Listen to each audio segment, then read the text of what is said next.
शुरुआत से अभी तक आपकी जो संघर्ष और जो परेशानियां रही हैं उसके बारे में कुछ बताएं। उस समय मतलब एक इंस्ट्रूमेंट भी लेना बहुत बड़ी बात होती थी, बट फिर भी मेरे पिताजी ने स्ट्रगल करते हुए मुझे उन साधनों का अभाव कभी नहीं होने दिया।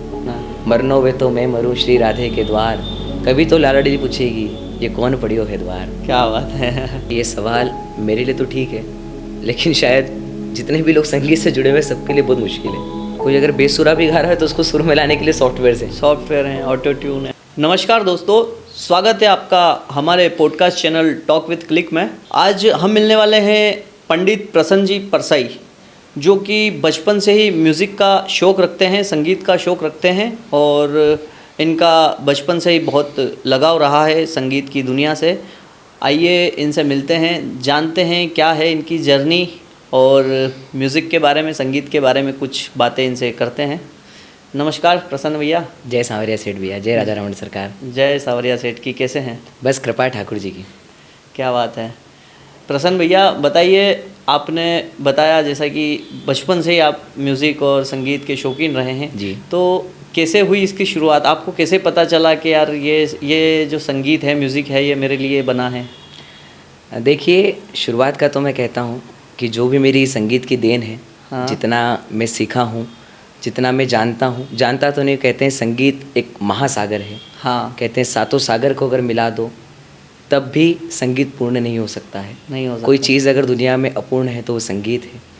संगीत की मेरी शुरुआत ऐसी है कि मेरे संगीत के सबसे प्रथम गुरु जिन्हें मैं मानता हूँ, मेरे पिताश्री श्रीमान संजय जी परसाई, जो बहुत अच्छे कवि भी हैं, बहुत अच्छे एक सिंगर उनके समय में रहे हैं। अब बिजी शेड्यूल के कारण वो उस फील्ड से थोड़ा सा दूर हो गए हैं, किंतु जो भी मैंने सीखा है उनकी देन है, उनके आशीर्वाद से, मेरे माता पिता के आशीर्वाद से ही मैं इस फील्ड में आगे की ओर बढ़ा हूँ। मैं जब बहुत छोटा था, मुझे शायद ध्यान है 2005-06 की बात होगी, जब मेरे पिताजी, उस समय इतने सोर्सेज नहीं हुआ करते थे, नहीं होते थे। तो जब मेरे पिताजी कई इवेंट्स वगैरह में, कई प्रोग्राम्स में जाते थे, तब मुझे साइकिल पर बिठा के ले जाया करते थे। अच्छा जी, साइकिल पर बैठकर मैंने उनके साथ स्ट्रगल भी देखा है, उनका संगीत के प्रति उनका लगाव भी देखा है। जो प्रेम वो संगीत से करते हैं आज भी करते हैं। समय नहीं मिलता है, लेकिन फिर भी जब भी कभी उनको समय मिलता है तो घर में गुनगुनाते हुए मैं उन्हें सुन पाता हूँ। क्या बात है। तो मेरा उनसे प्रेम बड़ा है। उसके बाद अभी का समय अगर मैं देखूँ, मेरे विवाह के पश्चात, मेरी शादी के पश्चात, मेरी जो धर्मपत्नी है, हाँ। उनका भी संगीत के प्रति और मेरे प्रति जो लगाव है, मतलब कभी उन्होंने मुझे संगीत से दूर करने की कोशिश नहीं की, ना कभी संगीत को समय देने के लिए मुझे मना किया है। तो इन सभी के प्रेम से, इन सभी के आशीर्वाद से मैं संगीत की ओर आगे जितना भी बढ़ा हूँ, इन सभी के प्रेम से, इन सभी के आशीर्वाद से बढ़ा हूँ। और सबसे बड़ा आशीर्वाद माँ भगवती, माँ सरस्वती का, माँ शारदा का मेरे ऊपर है। और बाकी जितने हमारे सभी देवी देवता हैं जिनको मैं मानता हूँ, उन सभी के आशीर्वाद से आज मैं इस स्थान तक, इस ऊंचाई तक पहुँचा हूँ। चलिए, बहुत ही अच्छी बात है। आपने जैसा बताया कि आपका संगीत लाइन में जो घर वालों का, आपकी धर्मपत्नी का जो सहयोग है, वो सहयोग काफ़ी ज़्यादा प्रभाव डालता है किसी भी व्यक्तित्व पे और अपने काम पे, और उत्साहित करता है किसी काम को करने के लिए। होता ये है कि संगीत सबसे ज़्यादा मांगता है समय। संगीत में अगर कोई चीज़ आपको देना है तो वो है समय है। समय देना। अर्थ बात की बात है, धन बात की बात है, लेकिन सबसे महत्वपूर्ण कोई चीज़ है तो समय। संगीत में दो चीज़ें बड़ी, मतलब कह सकते हैं हम कि सबसे पिक पॉइंट माना जाता है। एक होता है रियाज, दूसरा होता है अपना संगीत के प्रति लगाव। कहते हैं अगर आप कितना ही सीख लीजिए, जैसी आपकी फील्ड है पंकज भैया, हाँ। आप भी एक कला के क्षेत्र से जुड़े हुए हैं। बराबर। फोटोग्राफी, वीडियोग्राफी, रिकॉर्डिंग्स, ये आप अच्छी तरह समझते हैं कि इसमें स्ट्रगल कितना है, सही कितने इक्विपमेंट्स की ज़रूरत होती है, कितना सेटअप हमें करना पड़ता है। उसके बाद जाकर हम उस ऊंचाई तक पहुंच पाते हैं। और उसके बाद भी आज के समय में मार्केटिंग का जो लेवल है, हाँ, उसमें स्ट्रगल हर चीज़ का है। बहुत स्ट्रगल है, कंपटीशन भी बहुत हैं, अलग अलग नए ट्रेंड्स हैं, उनको फॉलो करना है, नए इक्विपमेंट्स अपडेट करना है। काफ़ी संघर्ष रहा है मेरा भी तो। और जब से एआई का समय आया है, हाँ, तब से आर्टिस्ट फील्ड के लिए ये चीज़ बहुत मुश्किल हो गई है। सारा काम वही कर दे रहा है। क्योंकि पहले के हम देखते थे कि कोई लोग अगर पोट्री बना रहा है, हाँ, जो फ्रेम्स हम बनवाते थे पहले, जो हाथ से बनाई हुई पोट्री होती थी, वो आज एआई से हम 2 सेकंड 3 सेकंड में बना सकते हैं। कुछ पेंटिंग्स वगैरह, कोई लिरिक्स लिखना है या कोई चीज़ें, बहुत सारी एआई इतना इजी कर दिया है कि जो आर्टिस्ट हैं उनका काम बहुत कम हो गया है। लेकिन एक बात है, फिर भी मैं जितना जानता हूँ, जितनी मेरी सोच है, जितनी मेरी समझ है गुरु के आशीर्वाद से, कि जो काम एक व्यक्ति कर सकता है वो काम एक कंप्यूटर शायद नहीं कर सकता। नहीं नहीं, व्यक्ति का काम वही कर सकता है परफेक्ट। बाकी ठीक है, ज़माने के हिसाब से परिवर्तन हो रहे हैं तो उनको स्वीकारना भी बहुत ज़रूरी है। नहीं, समय के साथ आगे बढ़ना भी ज़रूरी है। ज़रूरी है, क्योंकि डिजिटलाइजेशन है तो उसके लिए थोड़ा सा हमें भी सपोर्ट करना पड़ेगा। बराबर। अच्छा, आप आज जो हैं संगीत की वजह से आपको कैसा लगता है, आप क्या सोचते हैं इसके बारे में? देखिए, कभी ऐसा सोचा नहीं था कि इस फील्ड में इस तरह से मेरा अंदर की ओर प्रवेश करना होगा या अंदर की ओर जाना होगा। सोचा था कि मन की संतुष्टि के लिए संगीत को मैं चुनूंगा। जिस प्रकार मेरे पिताजी ने संगीत को समय दिया है उस प्रकार मैं भी कुछ समय संगीत को दूंगा।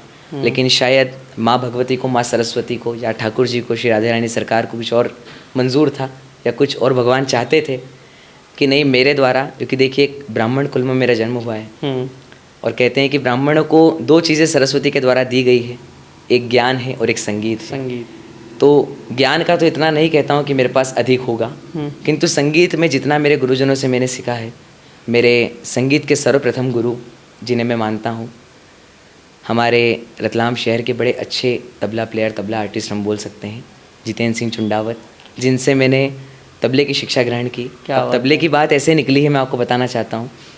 लोग मुझे एक सिंगर के तौर पे जानते हैं, लेकिन मेरी जो संगीत की शिक्षा मैंने जो ग्रहण की है, सन 2006 या 7 से मैं इस फील्ड से जुड़ा हुआ हूँ, संगीत क्षेत्र से जुड़ा हुआ हूँ।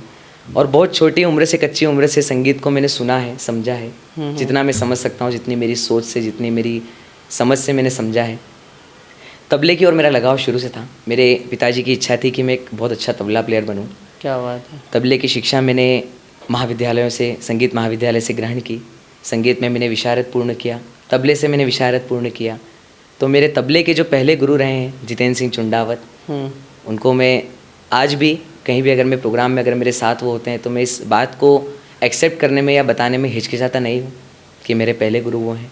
उसके अलावा दूसरा, जिनसे मैंने संगीत का मार्गदर्शन बहुत लिया है, जिन्हें मैंने सुनकर, कहते संगीत सुनने से अधिक समझ में आता है, जितनी मेरी समझ है। सही है, क्योंकि देखिए, लिखा हुआ तो हम देख रहे हैं, किंतु जितना सुनने से पता चलता है उतना। हाँ, अगर आप भी आज बैठे हैं, कोई अगर गीत है, कोई भजन है, अगर आप कंटिन्यू 20-30 बार सुनेंगे, हाँ, तो आपको कानों में सुनने से वो बहुत जल्दी मेरे हिसाब से बैठ जाता है, याद हो जाता है, समझ में आ जाता है। तो मेरे जो गुरुजन हैं, हमारे पंडित श्रीमान ओम प्रकाश जी शर्मा, मेरे गुरुदेव, जिनको मैंने सुनकर कह नहीं सकता कि मेरे मतलब उन्होंने मुझे शिष्य बनाया है, किंतु कहते हैं ना, एक मानसिक रूप से मैं उन्हें अपना गुरु मानता हूँ। आपने उनको माना? मैंने उनको श्रवण कर के, उनको सुन के बहुत कुछ सीखा है।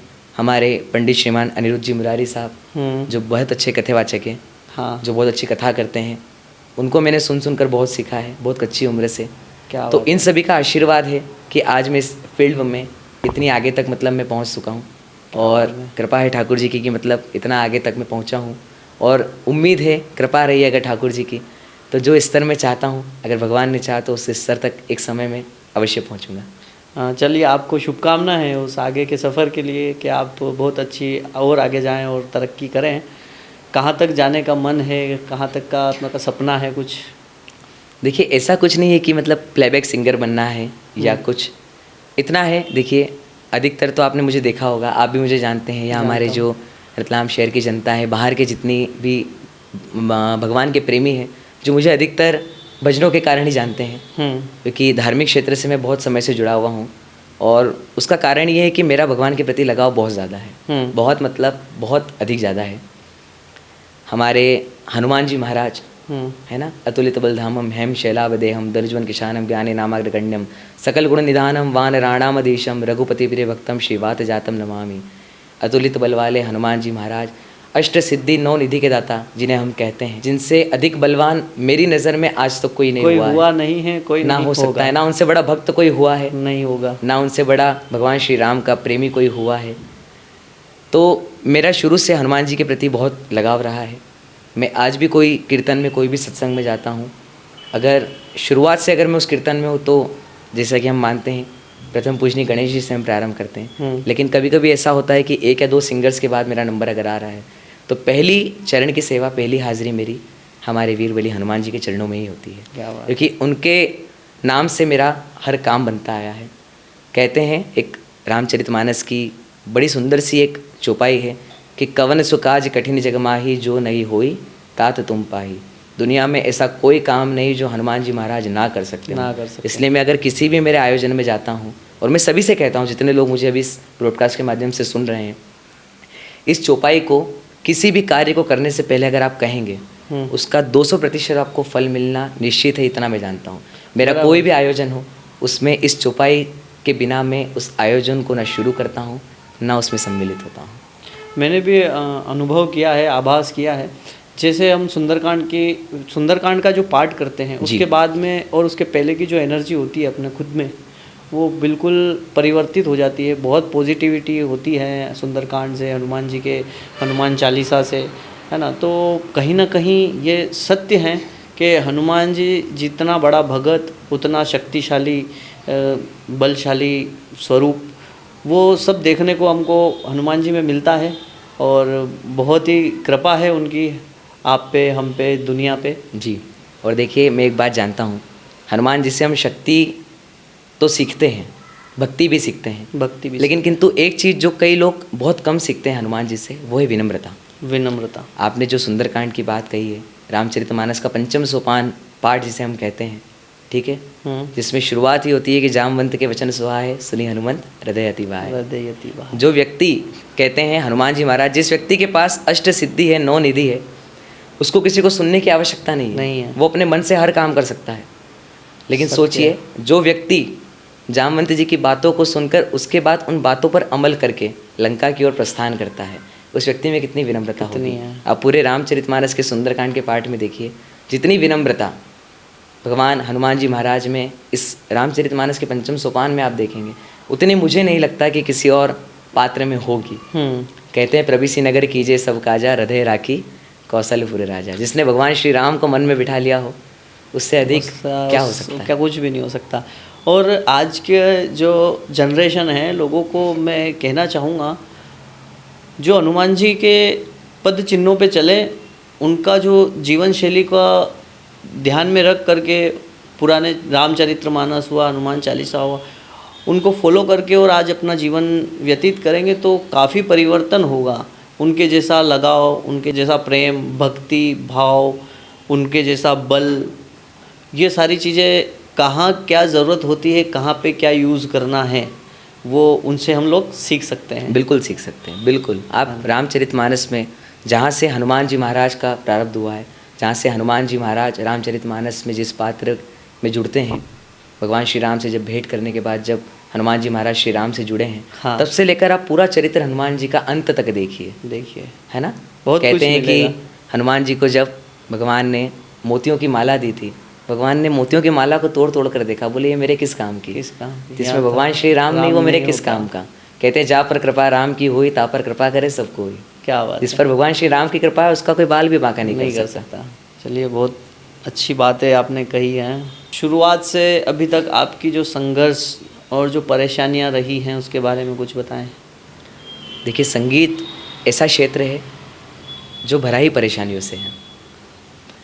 पहली बात, कई लोग ऐसे होते हैं जो साधनों के अभाव में उस विद्या को पूर्ण नहीं कर पाते हैं। नहीं होती है ना। हम आजकल देखते हैं कि कई ऐसे गाँवों के लोग हैं जो संगीत के क्षेत्र में बहुत अच्छा करते हैं, जिनकी गायकी बड़ी अच्छी है ना, जो संगीत में काफ़ी रुचि रखते हैं, जो बहुत अच्छे अगर प्लेटफॉर्म अगर उन्हें मिले तो बहुत अच्छा काम कर सकते हैं। लेकिन साधनों के अभाव में, है ना, एक सपोर्ट के अभाव में वो लोग वहाँ तक नहीं पहुँच पाते हैं। तो मेरा तो यही रहा है शुरू से, जब बचपन से मैंने संगीत सीखा, है ना, जब तबला में बजाता था उस समय पर मुझे याद है कि जब मुझे पहली बार मेरे पिताजी ने तबला दिलवाया था, उस समय मतलब एक इंस्ट्रूमेंट भी लेना बहुत बड़ी बात होती थी, है ना। बट फिर भी मेरे पिताजी ने स्ट्रगल करते हुए मुझे उन साधनों का अभाव कभी नहीं होने दिया। ना मुझे कभी संगीत के क्षेत्र में रियाज़ के लिए उन्होंने कभी मना किया। हाँ, कभी कभी होता है, जैसे कि घर में कभी काम काज या मध्यम परिवार के लोग हैं, हाँ, अब कभी घर में बैठे हैं रियाज़ करने के लिए, कोई काम आ जाए, कोई अतिथि घर पर आ जाए, हाँ, उस समय थोड़ा सा हम लोग लगता है कि यार बीच में थोड़ा सा त्रुटि हुई है। लेकिन मेरी एक आदत थी, जब मैं स्कूल पढ़ने जाता था तभी से मैं इस क्षेत्र से जुड़ा हुआ हूँ। मैंने काफ़ी प्रतियोगिताओं में भाग लिया है, सम्मिलित हुआ हूँ। नेशनल लेवल तक मैंने प्रतियोगिताओं में सम्मिलित होकर भाग लिया है। अच्छा। भारत का मतलब कह सकता हूँ कि अधिकतर कोनों में मैं घुमा हुआ हूँ, ठाकुर जी की कृपा से, हनुमान जी की कृपा से। और जैसा कि आज मैं देखता हूँ, जितनी मेरी उम्र है उस उम्र के अनुकूल मुझे जो सम्मान मिलता है वो मेरे लिए बहुत, मतलब कह सकता हूँ कि उसके लायक तो मैं नहीं हूँ, लेकिन जो मैंने कहा ना कि जहाँ पर कृपा राम की हुई तहाँ पर कृपा करे सब कोई। करे सब बस कोई। जहाँ पर भगवान का आपने चरण पकड़ कर बैठ गए या भगवान ने अगर आपका हाथ थाम लिया, उसके बाद आपको इस नैया को तारने में कोई भी पीछे नहीं हटा पलट सकता। के नहीं देखना पड़ेगा। कभी देख ही नहीं सकते ना अभी। हाँ। मैं तो एक ही बात जानता हूँ, जिसको श्री राधे रानी सरकार ने अपना लिया, हाँ। जिनको ठाकुर जी ने अपना लिया। मेरी एक आदत है, आपने बात निकाली तो मैं कह देता हूँ, ठाकुर जी से मेरा प्रेम कुछ समय पहले तक इतना नहीं था। एक बार जब मैं वृंदावन पहुँचा था, उसके बाद से पता नहीं क्या हुआ, मैं खाली दर्शन मात्र के हिसाब से गया था। मैं सांवरिया सेठ को बड़ा मानता हूँ, आज भी मानता हूँ, है ना। दरबार तेरा दरबारों में एक खास अहमियत रखता है, उसको वैसा मिल जाता है जो जैसी नीयत रखता है। सांवरिया सेठ के दरबार में बहुत शुरू से, बचपन से जा रहे हैं, ठाकुर जी से बड़ा प्रेम है। लेकिन जब से वृंदावन जाना हुआ, उसके बाद से पता नहीं क्या लगन लगी है कि जब भी जाऊँ या रात्रि में अगर विश्राम करने भी जाता हूँ तो एक राधा रमन सरकार है हमारे वृंदावन में। कई लोग परिचित होंगे, कई लोग परिचित नहीं होंगे। बड़े छोटे से ठाकुर जी हैं, लेकिन बहुत नटखट हैं। अच्छा। हाँ, उनको जिसने एक बार देख लिया तो भैया वो फिर आपको वहाँ से छोड़ने नहीं देंगे। जरूर जरूर, मैं भी देखूंगा जब भी जाना होगा। नहीं, मेरा तो यही है भैया, मुझे ये है कि अगर आज किसी ने बोला कि भैया परसों वृंदावन चलना है, कल चलना है, लोग कहते हैं मैं एक पैर पे तैयार हूँ, मैं एक पैर पे नहीं, दोनों पैर भी उठा दो तो भी तैयार हूँ। अगर रेंग कर भी जाना पड़ेगा तो जाने के लिए तैयार हूँ। ठाकुर जी के लिए कभी मैं नहीं कर सकता। वहाँ है इतना आनंद, ठाकुर जी बुलाएंगे और भक्त को जाना पड़ेगा। भैया ठाकुर जी से जो जुड़ गया, बस वो जुड़ गया, वो फिर तोड़ ही नहीं सकता भैया। जिन पे कृपा होती है ना, उन्हीं को तो बुलाते हैं ठाकुर जी। भैया बिल्कुल, मैं तो ये बात जानता हूँ, है ना। मरनो वे तो मैं मरूँ श्री राधे के द्वार, कभी तो लालड़ी पूछेगी ये कौन पड़ियो है द्वार। क्या बात है। जिसने राधे रानी के चरण पकड़ लिए, जिसने एक बार बरसाना जाकर उस अटारी पर जाकर श्री जी के दर्शन कर लिए, उसके बाद दुनिया से उसका मोह वैसे भी छूट जाता है। बिल्कुल धन्य है। और मैं तो जब से संगीत से जुड़ा हूँ तब से तो मुझे यही लगता है कि बस खाली भगवान की भक्ति करना है, इसके अलावा कुछ भी नहीं। चाहे कहीं से कुछ मिले या ना मिले, मगर भगवान का नाम लेना है। अगर कोई गरीब भी हो, कई बार मेरे साथ ऐसा होता है कि कई लोग होते हैं कि भैया आयोजन करवाना है, इच्छा है, लेकिन थोड़ा सा आर्थिक रूप से सक्षम नहीं, बजट का। मेरा ये रहता है कि ठीक है, मेरी सेवा मैं भगवान के चरणों में कर सकता हूँ। मेरे साथी जो जितने कलाकार हैं, उनका भरण पोषण भी मेरे कारण होता है, इतना मैं समझता हूँ कि मुझसे कई लोग जुड़े हुए हैं। हाँ, जिनका परिवार मेरे कारण तो नहीं कहता हूँ मैं, संगीत के कारण चलता है। हाँ, तो मेरा ये रहता है कि बस उनकी आपूर्ति हो जाए, सही है बस, और मेरी सेवा भगवान के चरणों में हो जाए। क्योंकि मुझे ये पता है अगर आज नहीं लिया है, कल भगवान उसका 4 गुना देगा, इतना मुझे यकीन है। देता है भैया, देता है भैया। वो फल हो सकता है आज नहीं, कल नहीं, 2 दिन बाद या कभी आपको दुगना होके तिगुना होके मिलेगा, किसी न किसी के जरिए, किसी भी प्रकार से आपको उसका फल निश्चित मिलना है। आपके मन में अगर प्रेम भाव है तो आपको वो स्नेह मार्केट से, बाजार से, लोगों से मिलना है। बिल्कुल मिलना है, बिल्कुल मिलना है। संगीत में आपने बताया कि कुछ आपने गुरुओं से सीखा, कुछ आपने रियाज से सीखा।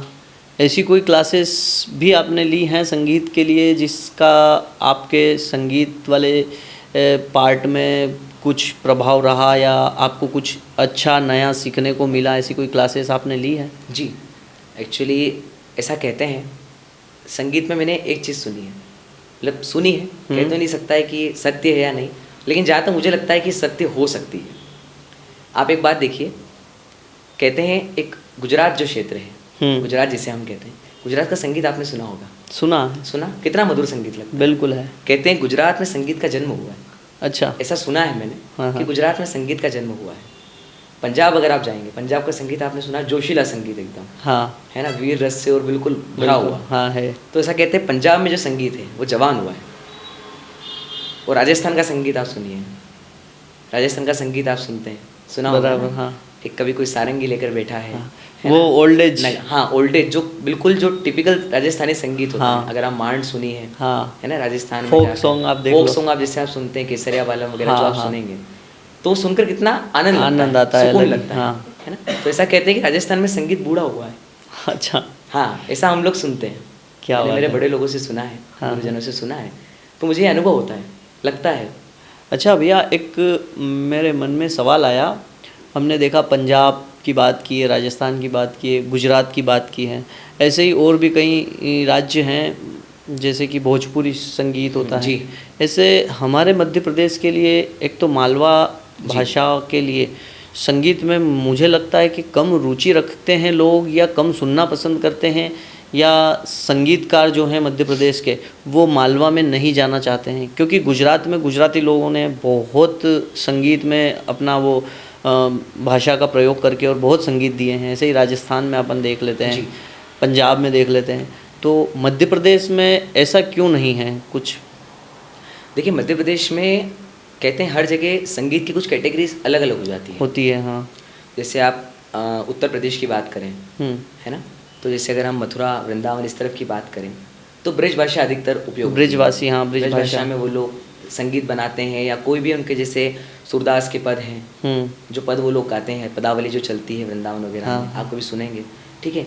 इसी तरफ लेकिन अगर आप अवध तरफ चले जाएं, अयोध्या तरफ, हाँ। है ना, उधर का थोड़ा सा लैंग्वेज अवधी तरफ की लैंग्वेज आ जाती है, हाँ, है ना, होता है ना। जन्म लिए रघुराए, अवध में बाजे बधाई, है ना, वो थोड़ा सा एक अलग माहौल हो जाता है। हाँ। ऐसे ही हमारे मध्य प्रदेश में अगर हम देखें, जैसे कि हम इधर की देखते हैं, हमारे इधर की, हमारा मालवा क्षेत्र है। मालवा क्षेत्र में हम लोग, अभी की बात तो नहीं करता हूँ, लेकिन पुराने समय में आप लोगों ने देखा होगा कि जब हम कभी गाँव में जाते थे, या गाँव के जो लोग हैं, है ना, जो ग्रामीण क्षेत्र से लोग हैं, हमारे यहाँ पहले संध्या के गीत चला करते थे। हाँ, सुने होंगे आपने, जो मालवे में चलते थे। हाँ, संध्या तू थारा करे जा, हाँ, है ना? हाँ, हाँ, इस सुना तरह होगा से, हाँ, आपने? सुना, बिल्कुल। छोटी सी मैं भी गाड़ी गांव से लुढ़कती हूँ। जाए। गांव में बहुत संध्या माता को पूजा जाता है और उनके गीत गाए जाते हैं। अभी कुछ दिनों बाद संध्या का उत्सव आ जाएगा। आजकल मतलब शहरी क्षेत्र में तो लोग कम हो क्योंकि गया, आजकल लोग थोड़े मॉडर्न हो गए हैं, तो पुरानी संस्कृतियों को थोड़ा सा भूलते जा रहे हैं। संस्कृतियाँ जाती जा रही है। लेकिन आज भी अगर आप गाँव में जाएंगे, ग्रामीण हाँ, क्षेत्रों में जाएंगे, होता है ग्रामीण तो कई लोग तो जैसे गोबर से संध्या जी बनाकर, हाँ, है ना, पोस्टर भी आते हैं, पोस्टर बनाकर उनकी आरती होती है, संध्या हाँ, के गीत चलते हैं, रोज शाम को वो पूजा हमारे होती है। मालवा में अधिकतर होता है। आपने देखा होगा, हाँ, मालवा देखा। के क्षेत्रों में हम लोग, जो मालवा के जो क्षेत्र है बराबर, उसमें आपने देखा होगा चलता है। हम्म। अगर निमाड़ में हम जाएं, हाँ। निमाड़ी क्षेत्र जैसा हम बोलते हैं, हाँ। जैसे कि हमारा खरगोन तरफ आ गया, हाँ, हाँ, है ना, ठीक है, ये अपना महेश्वर, मंडलेश्वर, बड़वानी वगैरह, ये क्षेत्र जो निमाड़ में लगते हैं, उधर निमाड़ी भाषा चलती है, ठीक है। उधर हमारी जो कहते हैं कि जलदायिनी, जिसको हम सबसे अधिक कहते हैं पूजनी माँ नर्मदा, उनकी स्तुति बहुत अधिक होती है, जो निमाड़ी भाषा में अधिकतर चलती है ना। थोड़ा सा अगर आप उधर चले जाएंगे, बुंदेलखंडी चलती है, बुंदेलखंडी में आप देखते हैं। इसी प्रकार जैसे आपने बोला कि भोजपुरी संगीत है, हाँ, है ना, भोजपुरी संगीत है। अगर आप साउथ तरफ जाएंगे, उनके अलग संगीत है, उनका संगीत बड़ा टिपिकल संगीत है। हाँ, कर्नाटक संगीत और टिपिकल संगीत, और टिपिकल है। मतलब वो संगीत आपको, अगर आप बैठ गए, समझने वाला अगर व्यक्ति संगीत को होगा, हाँ, वो तो मंत्रमुग्ध हो समझ जाएगा। लेगा, वो उठ ही नहीं सकता उस जगह से। हाँ, अगर आपने सुना हो जैसे कर्नाटक वगैरह इधर हम जाते हैं, हाँ, जो शहनाइयाँ जो लोग बजाते हैं, वहाँ तो आज भी वही प्रथा है उनकी। हाँ, शादी ब्याह होता है, आजकल हमारे इधर तो अलग कल्चर, हाँ, ट्रेंड चेंज अलग हो गया है अभी, वेस्टर्न कल्चर आ गए हैं, वेस्टर्न कल्चर हो गए हैं, म्यूजिकल फेरे होने लगे हैं, हाँ, हल्दी मेहंदी सारे इवेंट्स आजकल, हाँ, सब चीज़ें होने लगी है। लेकिन ये चीज़ है कि उन लोगों ने आज तक उस प्रथा को बचा कर रख रखा है। आप जाएंगे आज भी, जब वहाँ पर शादियाँ विवाह होते हैं, तो आपने देखा होगा वही लोग शहनाई बजा कर बैठते हैं, हाँ, बराबर, है ना, वही नगाड़े वगैरह बजते हैं, मृदंग बजती है, पखावज लेकर वो लोग आनंद लेते हैं। हाँ, आज भी उनकी वो प्रथा वैसी ही जीवित है। भारत में बहुत सारे क्षेत्र ऐसे हैं जहाँ भी आज भी वहाँ का संगीत उनके लिए सर्वप्रथम। जैसे गुजरात की अगर हम बात करें, हाँ, गुजरात में लोग जो आप सुने होंगे, लोक दायरे वगैरह जो चलते हैं, हाँ, चलते हैं, बड़े अच्छे अच्छे सिंगर्स हमारे गुजरात के हुए जो लोक गीत वहाँ के गाते हैं। हमारे कीर्तिदान गढ़वी साहब, उस्मान मीर जी हैं, है ना, हमारे लक्ष्मण बाबू हैं, कई ऐसे अच्छे अच्छे सिंगर्स वहाँ पर हुए। हाँ, हम आप और हम उनको सुनते ही हैं। हम मालवा के होकर भी गुजरात का संगीत पसंद करते हैं। हाँ, बिल्कुल करते हमारे हैं। क्षेत्र की एक बात बड़ी अच्छी है कि हम राजस्थान से भी करीब और गुजरात से भी करीब है। हाँ, और समझते हैं दोनों लोगों को, दोनों भाषाओं को। राजस्थान का भी भैया, हमारे इधर जितना घूमर प्रचलित है उतना तो शायद राजस्थान में भी नहीं होगा। हाँ, बहुत बहुत आज भी कोई शादी ब्याह हमारे इधर हो, बिना घूमर के तो काम होता ही नहीं होता। आप भी जानते हैं इस बात को, हाँ, आप तो शूट्स के लिए जाते होंगे। बराबर, सत्य है। जहाँ बात है सबसे हमारे इधर मालवा क्षेत्र में अगर किसी ऐसे व्यक्ति को डांस के लिए खड़ा किया जाए जिसको नहीं आता है, वो इंटरेस्टेड नहीं है, तो वो उसके मुंह से एक शब्द निकलेगा, भाई घूमर बजा दो, घूमर बजा दो। बस वो घूमर पे हर कोई नाच लेगा, बस बच्चा हो, बच्ची हो, महिला हो, कोई भी हो, पुरुष हो, कोई भी बुजुर्ग हो, सब घूमर पे बिल्कुल घूमर ऐसी चीज है आनंदित पंकज होके। भैया, आप जानते हैं कि आपके जो बड़े लोग रहे हैं या मेरे जो बड़े लोग रहे हैं, जैसे मेरे पिताजी हुए हैं, आपके पिताजी हुए हैं, उनके पिताजी जो हुए हैं, हाँ उस समय से ये चीज़ प्रचलित है, हाँ जानते होंगे आप। बराबर। मतलब वो लोग भी घूमर सुनते थे, सुनते थे। है ना। उसके बाद हम लोग भी सुन रहे हैं और कहते हैं आजकल की जो जनरेशन है, जेन जी वाली जो जनरेशन है, हाँ वो लोग भी घूमर घूमर पसंद करते हैं। पसंद करते हैं। आप आज सुनते छोटे हैं। बच्चों को भी खड़ा कर दो हाँ तो वो घूमर पे नृत्य कर लेगा, करेगा करेगा, उसको दिक्कत नहीं आएगी, नहीं आती।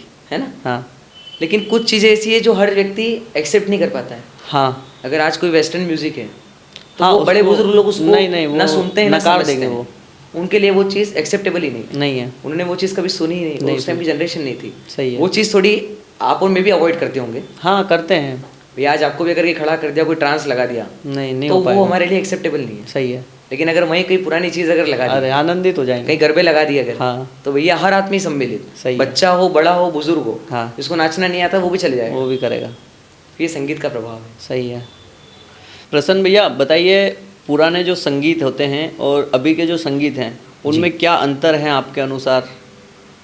देखिए ये सवाल मेरे लिए तो ठीक है, लेकिन शायद जितने भी लोग संगीत से जुड़े हुए हैं सबके लिए बहुत मुश्किल है, क्योंकि मेरे हिसाब से कोई कंपैरिजन हम कर नहीं पाएंगे। हाँ उसका कारण है, अभी का संगीत आप भी सुनते हैं, मैं भी सुनता हूँ, हाँ कुछ समझ आता है, कुछ तो बिल्कुल ऐसा है कि सिर के ऊपर से जाता है। जाता है। हाँ आप एक बात मुझे बताइए, पुराना संगीत आपने सुना होगा, बराबर सुने मैंने। ज़्यादा नहीं, मतलब 70s 80s 60s हाँ, 90s की सुने, बात अगर हम करें, सुने। उस टाइम पर बहुत अच्छे अच्छे सिंगर्स हुए। सिंगर्स अभी भी बहुत अच्छे हैं। अभी में सिंगर्स में अगर हम बात करें, फीमेल सिंगर्स में अगर हम बात करें तो श्रेया घोषाल हाँ बहुत अच्छे सिंगर हैं, हम बात कर सकते हैं उनकी। अच्छे सिंगर्स में अगर हम गिनती करें, आपके समय मेरे समय की बात कर रहा हूँ, 2090s 2010 तक के 10 तक की बात करें, सोनू निगम साहब, जिनको मैं बड़ा सुनता हूँ, उन व्यक्ति का ऑब्जर्वेशन बहुत अच्छा है, बहुत अच्छा। हर सिंगर के प्रति। मैंने जितना उन्हें सुना है, जितना मैंने उन्हें समझा है, उसके अकॉर्डिंग। उसके थोड़ी सी पहले की बात करें तो उदित नारायण साहब, उदित जी, कुमार शानू जी, हाँ अलका याग्निक जी, हाँ कविता कृष्णमूर्ति जी, हाँ ये सब ऐसे नाम हैं जो कोई पहचान के मोहताज नहीं है। आप मैं हम सभी जानते हैं। सब जानते हैं। पहले के समय में और आज के समय में इतना डिफरेंस हुआ है कि सबसे पहले बात करें हम कि रिकॉर्डिंग बेस की। आजकल जो रिकॉर्डिंग्स होती है, कोई अगर बेसुरा भी गा रहा है तो उसको सुर में लाने के लिए सॉफ्टवेयर हैं, सॉफ्टवेयर हैं, ऑटो ट्यून है। ऑटो ट्यून है, आप जानते ही हैं। बराबर। पहले के समय में क्या होता था, जब रिकॉर्डिंग्स होती थी, हाँ है ना, कोई अगर स्टूडियो है, जैसे अगर आर.डी. बर्मन साहब का स्टूडियो है, लक्ष्मीकांत प्यारेलाल जी का स्टूडियो है, मन्ना डे साहब का XYZ कोई भी स्टूडियो अगर है, हाँ पहले सारी चीज़ें लाइव होती थी। आजकल ये होता है कि पहले हम ट्रैक प्रिपेयर कर लेते हैं, उसके बाद जो भी मेलोडीज़ वगैरह हमको डालना है वो समय एडिशनल बाद में कर सकते हैं, वॉइस भी हम बाद में डाल सकते हैं। पहले के समय में ऐसा नहीं होता था। अगर हम कुछ पुराने जैसे यूट्यूब पे वीडियोस वगैरह सारा मिलते हैं कुछ हमें, एक साथ रिकॉर्ड होता था सब कुछ। अगर आपका एक क्लिक भी अगर गलत है, हाँ। एक पिच भी अगर आपकी गलत हुई है, तो सभी पूरा को- सॉन्ग स्टार्टिंग से आपको रिकॉर्ड सभी को डबल मेहनत करना है। सभी को, जितने अगर 50 म्यूजिशियंस बैठे हैं, 50 को फिर से काम करना है स्टार्टिंग से। हाँ अगर आप 99 पे जाकर भी अगर मिस्टेक कर रहे हैं तो आपको 1 से स्टार्ट करना है। और उस टाइम थोड़ा सा एक कहते हैं ना कि एक हेजिटेशन भी होता था, क्योंकि आप देखिए अगर आज मैं यहाँ बैठा हूँ, मेरे साथ अगर 50 म्यूजिशियंस ऐसे बैठे हैं जो बहुत गुड़ी हैं, हाँ जो अपने आप में सब ब्रांड लोग हैं, हाँ उनके सामने गाना, उनके साथ काम करना, सही बात। क्योंकि आज होता क्या है, देखिए अगर आज मैं कर रहा हूँ, हाँ मेरे एक व्यक्ति की गलती के कारण हाँ। अगर 50 लोगों को फिर से मेहनत करना पड़े तो वो मुझे भी अच्छा नहीं लगेगा बराबर, बिल्कुल सही और बात। सामने वाले को भी अच्छा नहीं लगेगा। हाँ आजकल तो बहुत सारे हमारे पास सॉफ्टवेयर्स हैं, हम काम कर सकते हैं, बार बार रिटेक ले सकते हैं, सब कुछ होता है, सुविधाएं हैं। 2 घंटे 3 घंटे में भी सॉन्ग रिकॉर्ड्स हो जाते हैं, हो जाते हैं। हाँ। और और हमने आजकल- बनाए हैं, हाँ, मतलब हमारे स्टूडियो में आप भी देखने वाले हैं, सुबह से शाम में रिकॉर्डिंग करके, मिक्सिंग मास्टरिंग करके और जी। सॉन्ग बाहर हो जाता है। सीधी सी बात है। पुराने समय में ऐसा नहीं होता था बिल्कुल। और जैसा कि मैं बता रहा हूँ आपको, आज का जो संगीत है, हाँ थोड़ा सा मुझे कम समझ आता है, पता नहीं है, हो सकता है कि शायद मेरी समझ कुछ वो हो ना या- बेसिकली ये इसको सत्य बात यह है कि जो समझता है संगीत को सही मायने में, उस व्यक्ति को आज का संगीत अच्छा नहीं लगता है। पुराने जो संगीत हैं वही ओरिजिनल संगीत माने जाते हैं मेरे ख्याल से। क्योंकि देखिए आजकल की जो जनरेशंस हैं, है ना, जो लोग थोड़ा सा रॉक सुनते हैं, थोड़ा सा ज़्यादा मेलोडियस सुनते हैं, ट्रांस पैटर्न सुनते हैं, है ना, पैटर्न्स बहुत सारे होते हैं, ठीक है। आजकल रैप बहुत चलता है। अब रैप ऐसा तो नहीं कह सकते कि आज का है, कई सालों पुराने आप रैप सुनिए, आज के तो नहीं कह रहा हूँ मैं, नहीं, ठीक है। बहुत पुरानी रिकॉर्डिंग्स आप उठाकर सुनिए जिसमें बहुत लोगों ने रैप गाए, हाँ, ठीक है। और एक बात मैं ये कहना चाहता हूँ कि पुराना जो संगीत था वो रागों पर बेस्ड होता था। हाँ, जिन्होंने संगीत जो समझते हैं, जो सुनते हैं, जो सीखते हैं, उन्हें ये पता होगी कि जब गायन हम सीखते हैं, ठीक है, उसमें भी अलग अलग विधाएं, गायन अलग होता है, वादन अलग होता है। वादन में जैसे कि हम जितने भी रिदम वाले इंस्ट्रूमेंट्स हैं, तबला, ढोलक हुआ, है ना, हाँ, ये कॉन्गो सारे हुआ, होते हैं। ड्रम हुआ, ये सब रिदम इंस्ट्रूमेंट्स में आ जाते हैं। सही है। लेकिन जो लोग गायन सीखते हैं, जितना बेसिक सबको होता है कि हम लोग कुछ चीज़ें सीखते हैं, जैसे 7 सुर होते हैं, हाँ, 7 सुर को साधने में लोगों की उम्र निकल जाती निकल जाती है ना, लोगों को सा लगाने में कई महीनों लग जाते हैं, हाँ, सालों लग जाते हैं। सालों लग जाते हैं ना भैया।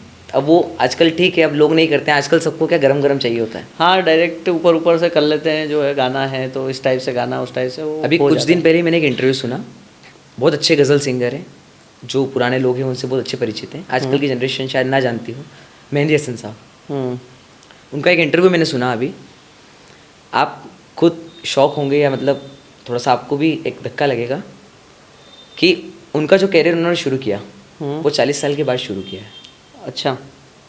उनका ये कहना था कि 40 साल तो मुझे उसको साधने में लगे हैं। उनका ये कहना है कि पहले मैं उस लायक तो हो जाऊं कि लोगों को कुछ सुना सकूं। अब सोचिए, जिस व्यक्ति का डेडिकेशन 40 साल का होगा, हाँ, उसका वो संगीत में कितना रमा हुआ होगा। बिल्कुल, क्या अनुभव रहा उसका। आजकल जैसे कभी मैं भी क्लासेस लेता हूँ, कोई भी सीखने आता है कि पंडित जी कितने दिन में हो जाएगा, तो मुझे थोड़ी सी हंसी भी आती है।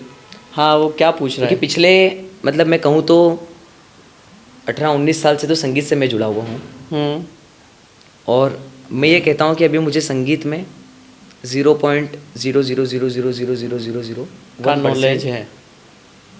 तक शायद आता है। अच्छा, मतलब आपका कहना है कि संगीत कंप्लीट किसी के साथ तो किसी से नहीं हुआ अभी तक। देखिए, कुछ गिने चुने लोग हैं, हाँ, जिनको हम कह सकते हैं कि कुछ नगीने होते हैं ना, आज गिने चुने। हाँ, जिस प्रकार हम हाथों में नग पहनते हैं राशियों के अनुसार, हाँ, कोई मूंगा पहनता है ना, कोई सुनेला पहनता है, कोई पन्ना पहनता है, कुछ नग हमें इस भारत माँ ने दिए हैं। और उनमें है वो कला। उनमें कला थी, अब नहीं रहे। अब तो नहीं रहे वो, नहीं रहे। लेकिन उनका संगीत आज भी जीवित है। आप हाँ। देखिए, शास्त्रीय संगीत में कुछ लोगों के नाम इतने प्रचलित हैं, पंडित भीमसेन जोशी जी, जिनका संगीत हर कोई नहीं समझ सकता, हर कोई नहीं समझता। आज आप जाइए, एक उदाहरण के लिए कह रहा हूँ मैं, खाली बात है कि मिठाई हर व्यक्ति खाता है, लेकिन ऐसा ज़रूरी नहीं हर व्यक्ति को गुलाब जामुन ही पसंद हो। हाँ, अलग अलग मीठा पसंद होता है। सबका टेस्ट अलग होता है ना। बराबर। हम लोग चाय भी पीते हैं, हाँ, कोई ब्लैक टी पीता है, हाँ, किसी को थोड़ी सी मीठी चाहिए होती है। हाँ, हाँ, ठीक है, टेस्ट के अकॉर्डिंग। बराबर। हमारे जो पुराने लोग रहे हैं, या मैं कहूँ कि मेरे दादाजी का समय, उनके दादाजी का समय, उस समय जो संगीत चलता था, हर चीज़ में कह रहा हूँ मैं, आप चाहे धार्मिक मार्ग में देखिए, है ना, चाहे बॉलीवुड फील्ड में देखिए आप, ठीक है, हर फील्ड में चेंजेस हुए हैं, होते हैं।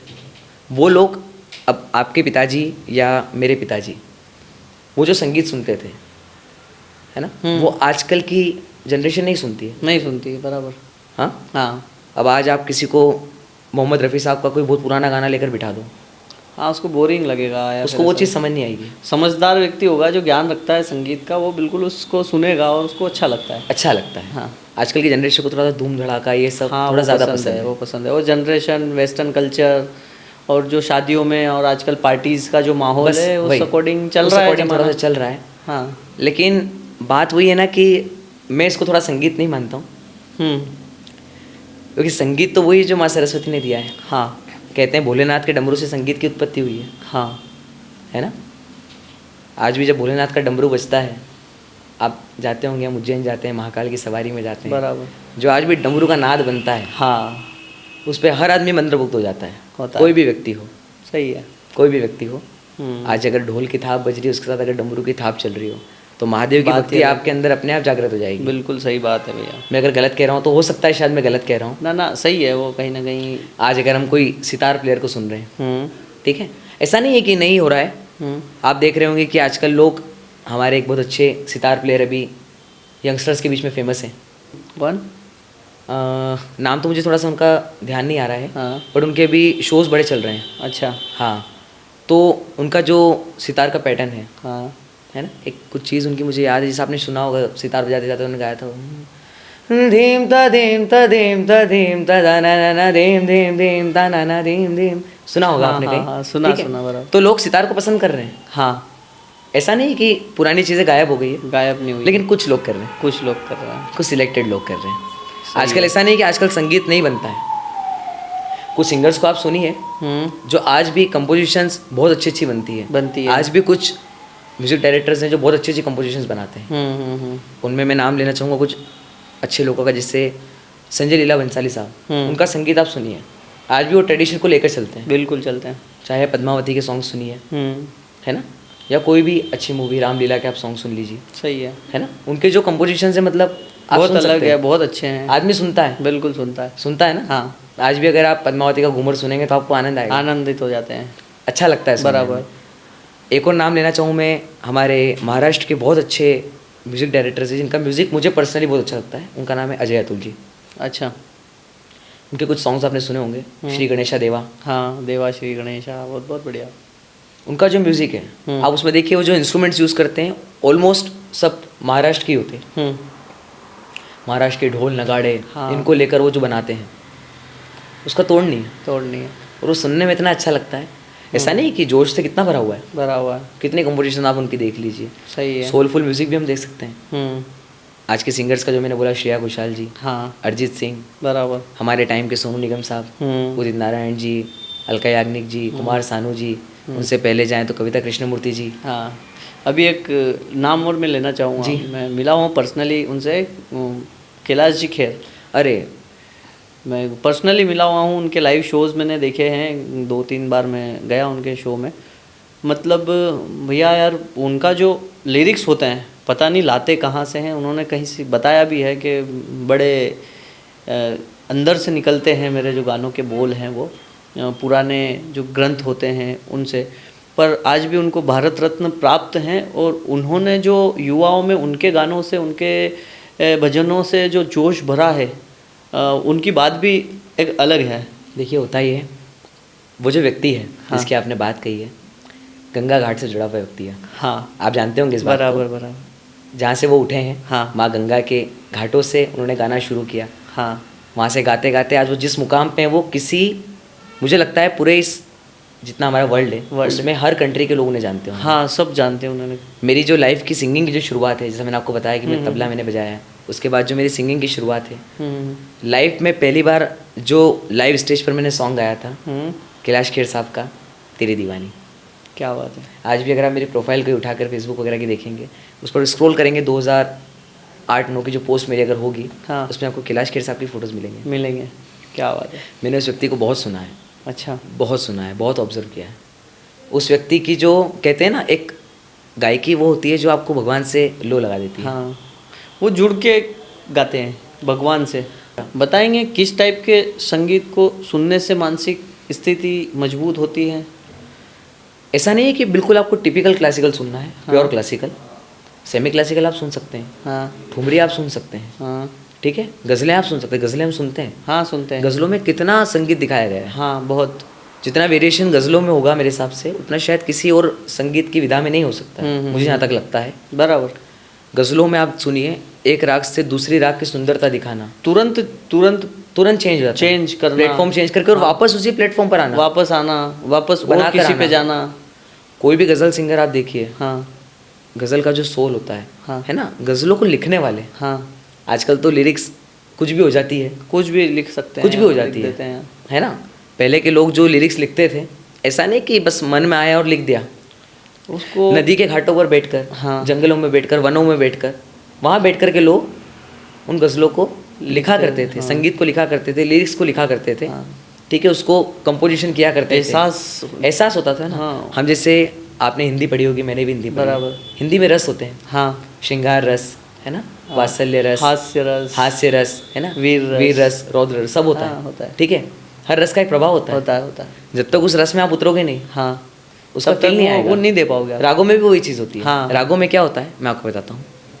कुछ राग ऐसे होते हैं जो थोड़ा सा एक कह सकते हैं कि श्रृंगार की तरफ हमको ले जाते हैं, है ना। कुछ राग ऐसे होते हैं जो थोड़ा सा विरह की तरफ कहते हैं, तो थोड़ा सा एक सैडनेस की तरफ हमको ले जाते हैं, बराबर, ठीक है। कुछ ऐसे होते हैं जो बहुत एनर्जेटिक होते हैं, है ना। बहुत अच्छी बात मैं आपको बताना चाहता हूँ, जो मतलब मैंने भी अनुभव करी है और कई लोग बताते भी हैं, हमारे गुरुजन बताते हैं हमें, कि आज के समय में भी हम जो चीज़ें सुनते हैं, आप बहुत सारी चीज़ें ऐसी सुनते होंगे जो सुबह आप सुन रहे हैं, मॉर्निंग में अगर आपने 6 बजे 7 बजे हम भजन सुनते हैं लगाकर। पहले के समय में हम जब निकलते थे सुबह सुबह स्कूल जाते थे बैग लेकर, तो मंदिरों में भजन चलते थे, गुलशन कुमार जी के उन लोगों के, सुनकर कितना अच्छा लगता था। हाँ, सुबह सुबह लो शिव का नाम, कर ले बंदे ये शुभ काम, है ना। ओम नमः शिवाय, ओम नमः शिवाय, सुनते थे हम लोग, है ना। सुबह सुबह निकलते थे, कबीर की दोहावलियाँ चला करती थी, सुनते थे ना मंदिरों में हम लोग, आवाज़ आती रहती थी मंदिरों में, कहीं ना कहीं मंदिरों में सावन के मास में या कभी भी निकलते थे तो सुनते रहते थे, ठीक है। आज भी कोई चीज़ होती है ऐसी, बहुत सारी कंपोजिशंस ऐसी होती है जो आप सुबह सुनेंगे तो आपको बड़ी अच्छी लगेगी, हाँ, लेकिन दिन में आप उसको सुनेंगे तो आप उसको सुनकर बंद कर देंगे, हाँ, बंद कर देंगे। और ऐसा ही होता है मेरे हिसाब से भी कि जब व्यक्ति खुश होता है तो वो अलग संगीत सुनता है, दुखी होता है तो सैड सॉन्ग या सैड संगीत सुनता है। आपने देखा होगा जब व्यक्ति कोई बैठा हुआ है, थोड़ा मन नहीं लग रहा है, मन उदास है, कोई मन उदास है व्यक्ति का, हाँ, है ना, तो आदमी गज़लें ज़्यादा गज़लें सुनता है ना। हाँ, सही बात भैया। अगर कोई जैसे कहते हैं ना कि किसी को अगर प्रेम में दुख मिला है, हाँ, तो वो अलग सेड, उसकी गज़लें अलग चलती है। प्यार का पहला खत लिखने में वक्त तो लगता है, नए परिंदों को उड़ने में वक्त तो लगता है ना। और ऐसा नहीं है, और कोई अगर व्यक्ति खुश है ना, हाँ, कोई अगर व्यक्ति अगर जैसे खुश होकर भी गज़लें सुनता है, ऐसा नहीं है, खुश होकर भी गज़लें सुनी जाती है, हाँ, है ना। जैसे मैं एक बताऊँ आपको, कुछ बहुत सारी कंपोजिशन है, जगजीत सिंह साहब की एक बड़ी अच्छी, जो मुझे बड़ी अच्छी लगती है, क्या है, बड़ी मतलब उसकी जो लिरिक्स है, उसका जो म्यूज़िक है, वो मेरे मन को अच्छा लगता है, हो सकता है आपको भी लगता होगा ना, समय समय पे हो सकता है कहीं। तुमको देखा तो ये ख्याल आया, जिंदगी धूप तुम घना साया, है ना, अच्छा लगता है सुनने में। ऐसे ही जताने के लिए जैसे गाया है, एक गजल है, आपको देखता रह गया, है ना। ऐसा नहीं है कि हर चीज़ में जब तक मतलब कह सकते हैं ना, जब तक कि शराब का उल्लेख नहीं आए तब तक वो गज़ल नहीं है, ऐसा नहीं है। बहुत सारी गज़लें ऐसी है, हाँ, मतलब कहीं ना कहीं सब प्रकार से संगीत बना हुआ है, हर चीज़ में, हर चीज़ के लिए संगीत है, हर चीज़ के लिए। आपके डिप्रेशन के लिए संगीत है, मोटिवेशन के लिए, आपके मोटिवेशन के लिए है, भक्ति के लिए, भक्ति के लिए है, प्रेम के लिए है, आपके नृत्य के लिए है ना। आजकल जो डेंजर्स गुस्से के लिए, जैसे कि आक्रोशित उसके लिए भी है ना। जैसे हम सुनते हैं आरंभ प्रचंड, हाँ, कितना उसमें पूरा वीर भरा हुआ है, वीर रस भरा हुआ पूरा, कितनी प्यारी लगती है कंपोजिशन। हाँ, बाहर राजस्थान की हम कंपोजिशन सुनते हैं, महाराणा प्रताप की कंपोजिशन सुनिए, है ना, जो प्रकाश माली साहब ने मतलब कुल मिला के संगीत हर चीज़ से, हर भावना से, हर प्रकार से जुड़ा हुआ है कहीं ना कहीं। संगीत किसी व्यक्ति के लिए नहीं है, हाँ, और ऐसा हम लोग मानते हैं कि संगीत का कोई धर्म नहीं होता है, संगीत का कोई नहीं होता, धर्म नहीं होता, वाकई नहीं होता है। जाकिर हुसैन साहब की एक आदत थी, कभी आप देखिएगा, जब भी वो जाते थे, कभी उनको स्टेज पर जाते हुए देखिएगा, उनका ये कहना था कि उनकी जो सरस्वती है, सरस्वती मतलब उनका जो वाद्य यंत्र जो वो बजाते हैं, वो कभी किसी से उठवाते नहीं थे। अच्छा, वो खुद हाथ में लेकर जाते थे। क्या बात है। ऐसा कहते हैं कि अपनी सरस्वती कभी किसी को दी नहीं जाती, नहीं दी जाती, सत्य है ना। कहते हैं ज्ञान बांटने से बढ़ता है, ज्ञान बांट सकते हैं आप, लेकिन आपका जो वाद्य यंत्र है, है ना, जिसकी आप पूजा करते हैं, जिसकी आप आराधना करते हैं, वो किसी को नहीं देना सही है। जिसको आपने साध लिया हाँ वो आपका हो गया। हो गया। जाकिर साहब जब तबला बजाते थे, हाँ है ना, ऐसा नहीं है, जाकिर साहब को सब जानते, जाकिर हुसैन साहब हाँ अब तो हमारे जानते बीच हैं। नहीं रहे। करीब करीब सब जानते जब भी शुरुआत करते थे माँ सरस्वती की आराधना से ही उन्होंने शुरुआत की, हैं। बराबर। है ना। कोई भी गायक हो, उन्होंने माँ सरस्वती की आराधना से ही, आज कोई भी हो सीखने वाला, मैं करता हूँ, मैं अगर संगीत हाँ सीखता देखा हूँ, है ना, छोटे से बच्चे को भी अगर स्टेज पे गाने के लिए भेजा जाता है तो सबसे पहले सरस्वती वंदना या गणेश वंदना होती है। और वो शुरू से हमारे संस्कृति में है, हमारे धार्मिक जो प्रोग्राम्स होते हैं, कुछ भी होते हैं तो। आपने भी एक प्रेयर गाई होगी बचपन में, मैंने भी गाई है, आजकल के बच्चे भी गाते हैं, है ना, जिसमें हम कहते हैं कि तू स्वर की देवी है, संगीत है तुझसे, हाँ हर शब्द तेरा है, हर गीत तुझसे, है ना, तू श्वेत वर्णी कमल पे विराजे, हाथों में वीणा, मुकुट सर पे मुकुट साजे, सर पे साजे, क्या है ना। हाँ। उसके बिना कुछ भी नहीं हे है। शारदे माँ, हे शारदे माँ, अज्ञानता से हमें तार दे माँ, है ना, हे हंसवाहिनी ज्ञानदायिनी अम्ब विमल मति दे, क्या बात। है ना। माँ शारदा के बिना कुछ नहीं हाँ है। हाँ नहीं है। संगीत वालों के लिए, शास्त्र वालों के लिए, है ना, विधान वालों के लिए, है ना, उनके लिए, ब्राह्मणों के लिए तो सरस्वती से बड़ा कुछ भी नहीं है। कुछ भी नहीं है।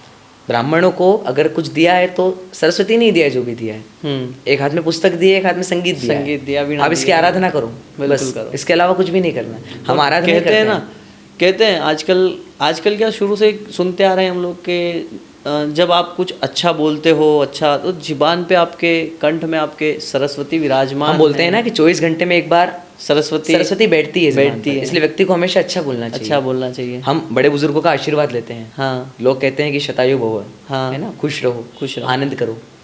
वो इसीलिए दिया जाता है कि कब किस व्यक्ति के मुख पर आकर, जुबान पर आकर कब सरस्वती बैठ जाए, सरस्वती बैठ और जाए। किसका बोला हुआ कब सत्य हो जाए, है ना। हाँ तो बस यही संगीत की बात है। हाँ। और मैं तो इतना जानता हूँ कि जितना संगीत को मैंने सुना है, जितना सीखने की कोशिश की है, आज भी सीखने की कोशिश ही कर रहा हूँ। हाँ परिपूर्ण ना मैं हूँ, ना कभी हुआ हूँ, ना कभी इस जीवन में हो सकता पाऊंगा। हूँ, सही इस जन्म में ना हो पाऊंगा। हाँ मुझे भी लगता है मेरी फील्ड में, जैसे कि आपने बताया आपकी फील्ड है जो संगीत है, संगीत जी। लाइन है, कहीं ना कहीं ज़्यादा तो नहीं, थोड़ा सा मैं भी जुड़ा हुआ हूँ उस फील्ड से। जैसे कि आपको पता है मैं कुछ लिख लेता हूँ, जी, है ना, कुछ कोशिश करता हूँ शब्दों को मिलाने की, जोड़ने की, जिससे जी, कुछ बिल्कुल, बन बिल्कुल, जाए। बिल्कुल। म्यूज़िक स्टूडियो हैं, शूट रिकॉर्डिंग ये करते हैं। इसके अलावा मेरा भी जो काम है फोटोग्राफी, वीडियोग्राफी, एडिटिंग का, तो मैं ये मानता हूँ कि ना तो मैं कभी परिपक्व हो सकता हूँ किसी भी काम में, और ना और कोई हो सकता है, क्योंकि ये एक समुद्र है, और समुद्र से आप सीखने के लिए क्या ले सकते हो, एक एक लोटा, एक एक बाल्टी। आप ये तो नहीं कर सकते कि उसको सुखा दोगे, बिल्कुल आपको जितना चाहिए उतना ले लो, बाकी वो तो समुद्र है। बिल्कुल पंकज भाई, आपकी इस बात को मैं आगे बढ़ाता हूँ थोड़ा सा। आपकी फील्ड की बात अगर मैं करूँ, हाँ तो जैसे आप जानते हैं कि 90s में, 95 में हाँ जो कैमरे यूज़ होते थे, हाँ। आपने देखे होंगे, जिसमें रोल लगा करते थे। रोल लगा। शायद एक रोल में 36 फोटो आते थे, हाँ, हाँ, आते है ना? थे, बराबर। ना उसको आप चेंज कर सकते हो, बस जो हो गया हो गया, ना उसमें आप देख सकते हो। ना जब देख तक वो उसको हम धुलवाते थे शायद, है ना, हाँ। रील्स को जब तक हम पूरा क्लियर करवा के, जब तक उसकी प्रिंट बराबर, नहीं आती थी, प्रिंट निकलवाते तब तक पता नहीं चलता था कि इस फोटो का है? क्या होना है। बराबर।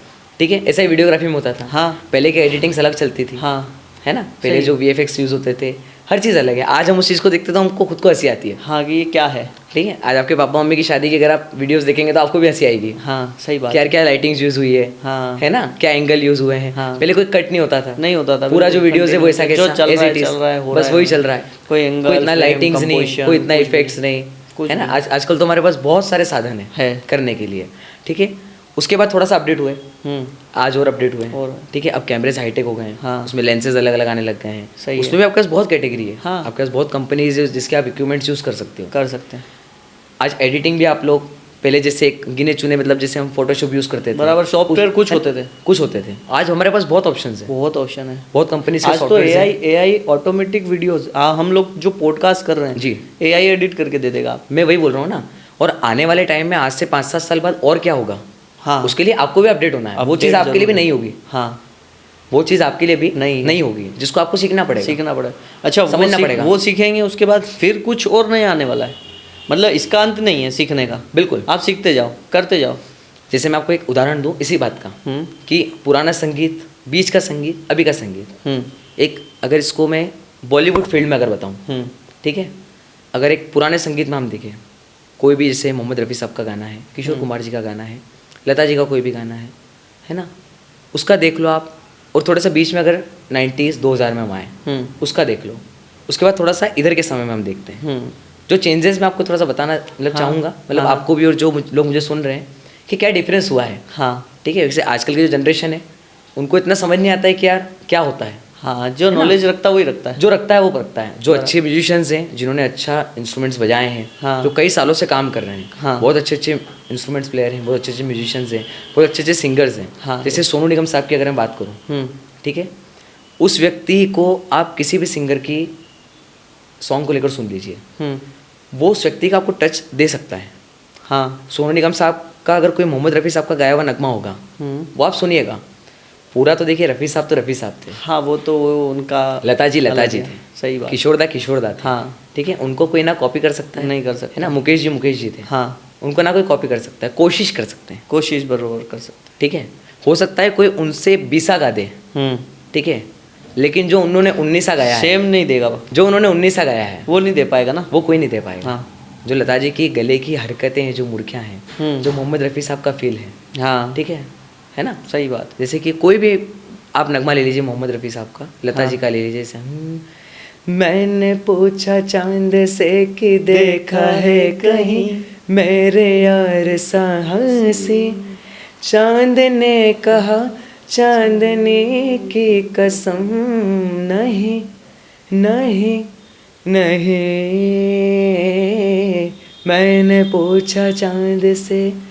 ये मोहम्मद रफ़ी साहब का फील है, बराबर। ठीक है।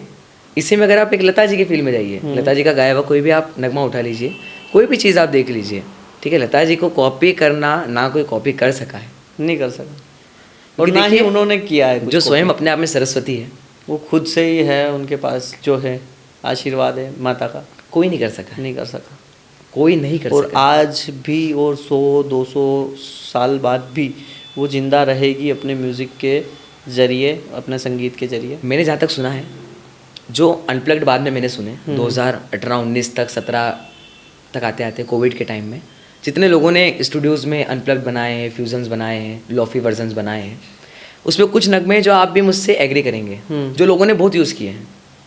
एक नगमा बताऊँ, एक प्यार का नगमा है, लोगों ने बहुत गाया है, बहुत गाया, लग जाए गले लोगों ने बहुत गाया, बहुत गाया, हमें तुमसे प्यार कितना लोगों ने बहुत गाया, बहुत गाया, गाया है, बराबर। ठीक है। यही क्यों गाए, कुछ और भी गा सकते थे ना, हाँ, क्यों गाया है? क्योंकि वो फैला हुआ है, लोगों के मन में, दिलों में बसा हुआ है। ये आप आपके पिताजी को भी सुनाएंगे तो उनको अच्छा लगेगा। अरे बिल्कुल सुनेंगे, ये मैं भी सुनूंगा तो मुझे अच्छा लगेगा, बिल्कुल। बच्चा भी सुनेगा ना, नई जनरेशन, हाँ 17-18 साल का बच्चा सुनेगा तो वो भी सुनेगा, वो भी सुनेगा, बिल्कुल पूरा सुनेगा, सुनेगा ना। हाँ, वो है चीज़ सुनने जैसी। होता क्या है, मैं एक बात जानता हूँ पंकज भैया, आजकल की जो जनरेशन है उसको थोड़ा सा हमको परिचित करवाना पड़ेगा पुरानी चीज़ों से। हाँ, ये जरूरी है। कोविड के टाइम में आपने एक चीज़ देखी होगी, हर घर में रामायण चली, बराबर चली, बच्चों ने रामायण बैठ कर देखी, घर में देखी पूरी देखी, तो बच्चों को पता चला कि हाँ रामायण में क्या क्या था। हाँ, ये जटायु जी थे, ये जामवंत जी थे, ये सुग्रीव थे, ये बाली थे, हाँ, उसके पहले भैया बिल्कुल ना के बराबर पता था, नहीं पता था ना लोगों को। हाँ, पूरी जनरेशन एक खत्म हो चुकी है इसमें। कोविड के बाद से जो लोगों में धार्मिक आस्था बढ़ी है, बढ़ने का कारण यही है, डर एक तो नहीं, जब तक आप लोगों को बताओगे नहीं, हाँ, तब तक कैसे होगा। और फिर थोड़ा सा जानने का अभाव था, हाँ, लोगों ने जाना है क्या होता है भगवान, जैसे कि रामायण के अलावा भी बहुत सारे ऐसे ग्रंथ लोगों ने पढ़े, किताबें पढ़ी है। देखिए 18 पुराण हैं, 4 वेद हैं, 4, कितने उपनिषद हैं, हाँ, ठीक है, कितने महाकाव्य हैं, महाकाव्य है ना। पढ़ने के लिए इतना है हमारे ग्रंथों में, हमारे सनातन धर्म में पढ़ने के लिए इतना है, जीवन खत्म हो सकता है, अब वो किताबें खत्म नहीं होगी, ठीक है। मैं जिन लोगों को फॉलो करता हूँ, हाँ, धार्मिक क्षेत्र में, सनातन के क्षेत्र में, जिन लोगों का वाणी प्रवाह मुझे अच्छा लगता है, जिन लोगों के बोलने का तरीका मुझे अच्छा लगता है, ठीक है, जो शास्त्र के विरुद्ध नहीं बोलते हैं, जो शास्त्र के अंदर रहकर बात करते हैं, वो जो शास्त्र के अंदर रहकर, हाँ, ठीक है, उनमें बहुत गिने चुने लोग हैं, जिनको कई लोग समझते हैं, कई लोग नहीं समझते हैं। हाँ, होता है, ठीक है। कहते हैं ना, कई लोगों को किसको सुनना अच्छा लगता है, कई लोगों को किसको सुनना अच्छा पसंद होती है ना, है ना। आजकल हम कथा भागवत भी सुनते हैं, ठीक है। जब तक लोगों को उसमें माल मसाला नहीं मिलता, लोग नहीं सुनते हैं। आप सीधी सीधी कथा को किसी को सुना दो, नहीं सुनेंगे, 3 दिन के बाद लोग आना कम हो जाएंगे, हाँ, है ना। सही बात है। क्योंकि लोगों को हर चीज़ में आजकल ट्विस्ट चाहिए। ट्विस्ट चाहिए होता है। जब तक ट्विस्ट नहीं आएगा, थोड़ा सा मतलब कहते हैं ना हंसी मजाक ना हो, हाँ तब तक लोगों को हाँ, वो आनंद पसंद नहीं नहीं आता। आएगा। सही बात है। ठीक है। आपने अपना अमूल्य समय हमें दिया, उसके लिए भी आपको बहुत बहुत धन्यवाद। पंकज भैया, आपने मुझे इस योग्य समझा, ये मेरे लिए बड़ी बात है। हमारी जो जनता है, हमारे जो श्रोता हैं जी। उनको भी आपकी बातें बहुत अच्छी लगेगी। बहुत बहुत धन्यवाद आपका। बहुत बहुत धन्यवाद। जय सांवरिया सेठ, जय श्री आधारमण सरकार, जय हनुमान जी महाराज। जय हो सेठ की। और मेरा सभी जितने भी मेरे सारे साथी हैं, जो लोग मुझे इस ब्रॉडकास्ट के माध्यम से सुन रहे हैं, मेरा सभी से निवेदन है, इसी प्रकार के और अच्छे अच्छे ब्रॉडकास्ट जानकारियाँ प्राप्त करने के लिए आप सभी टॉक विद क्लिक यूट्यूब पर बड़ा सुंदर सा चैनल है, उसके माध्यम से कई ब्रॉडकास्ट आप सुन सकते हैं, जिसमें कई अच्छी अच्छी जानकारियाँ आप सभी के लिए उपलब्ध है। तो मेरा सभी से निवेदन है कि सभी उस चैनल से जुड़कर उसको सब्सक्राइब कर उन ब्रॉडकास्ट को देखें, और इस ब्रॉडकास्ट को भी आप अपना प्यार दें, अधिक से अधिक शेयर करें। जय श्री राम, जय बालाजी महाराज।